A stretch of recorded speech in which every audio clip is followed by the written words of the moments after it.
Hey there, what's up YouTube? Today I am working on a parking brake bell crank, which is this thing on a 2001 Toyota 4Runner. This one is completely seized. This is the left side rear, and it does have the boot that is over there, so it's just mounted in that way with two bolts in there through the drum brake backing plate. So you just take those out. There's a cable that's over there with a pin. You just pull that pin, remove the two springs there. And I have already rebuilt the left side. I'm going to show you how to do the right side. So that's what a built up left side one looks like with tons of anti-seize all over it. So this little clip here as well did not come within the kit I'm going to show you that I got. But that it was just on there where the pin goes through the parking brake cable. So you just pull that off, clean it up, anti-seize it, of course, stick it on the new one, and then you're going to mount that back up to the backing plate and put your pin in, springs, everything, all that. Alright, so this is the kit that I got. It does both sides, and it's a much better option than messing around freeing the seized one up, which I have done before. It's a pain. That aluminum steel really like to stick together. So it comes with basically double all this. The only part that is different is the arm for left or right. This is the right, I already did the left. Little note there, insert one nylon washer. There's two of them on each side. That's these two on each side of the bell crank prior to inserting it into the bracket, which is this guy. I'll show you that here. So when you're looking at it, it's good to have your old one next to you so you can see which way it goes, but just remember that this is kind of a triangle shape-ish, and the arm will be pulling towards the bolts on the shoe side, and the cable side will be over there on the bolt side. So I'm not going to lay a left one next to us while we're working on the right, but just remember that it's good to have it there. This is the little nylon washers, that little piece of paper I was talking about. You just stick one on each side of the bracket, the arm, bell crank, and then that's going to be pulling towards the bolts. So we stick that in there that way, and these are kind of tricky to get in. They just barely fit, so it does take a while. And I'll fast forward this if it takes me more than a couple seconds here.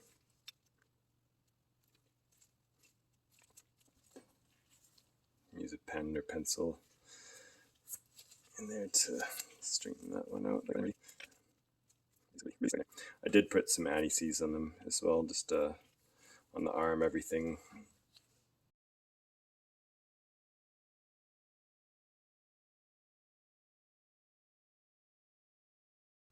Alright, we're in.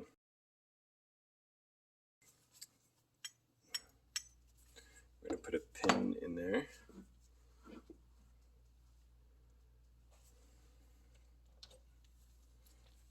Anti-seize, I do like to use this, but it does come with some grease as well.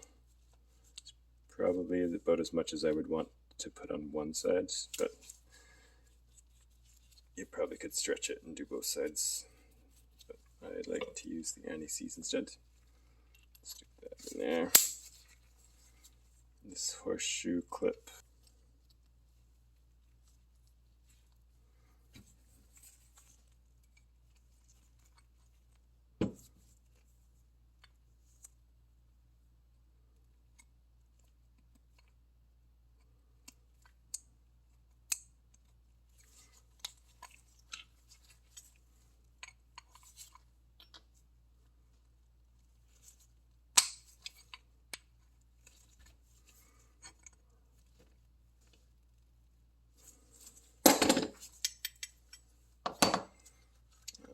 put some more anise just around there where the old one is pretty corroded.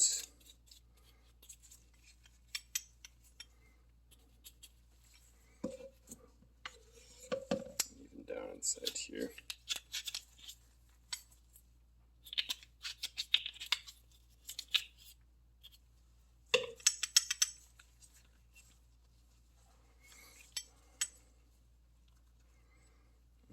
So that boot kind of has a triangle shape to match the bolt holes there, so slide that over.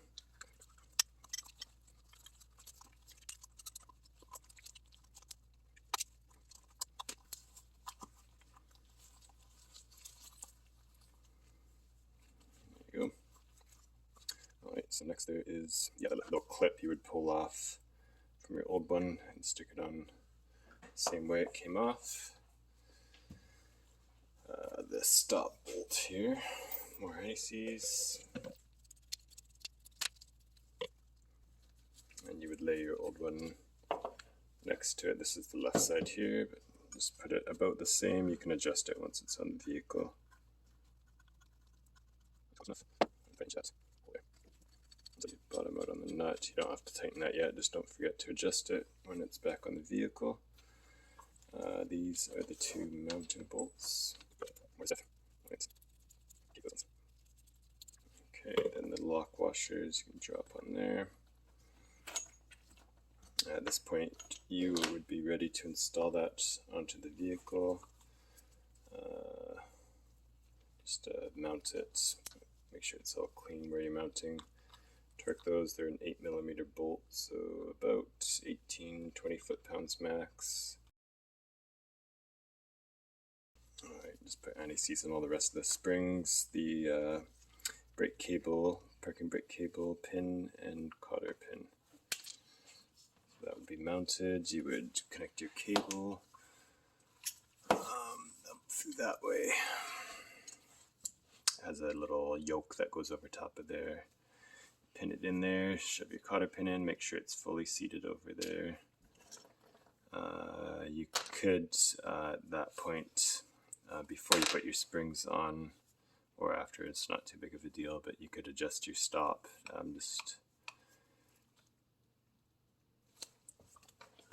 there, and then there's a little bracket here. So this is your shoe side this way, and this is your cable side that way. Behind the backing plate, there's a little bracket right about here with two holes in it. These little springs, one end is a hook, one end is just kind of is an L shape that sits in there like that, one on top, same one on the bottom there.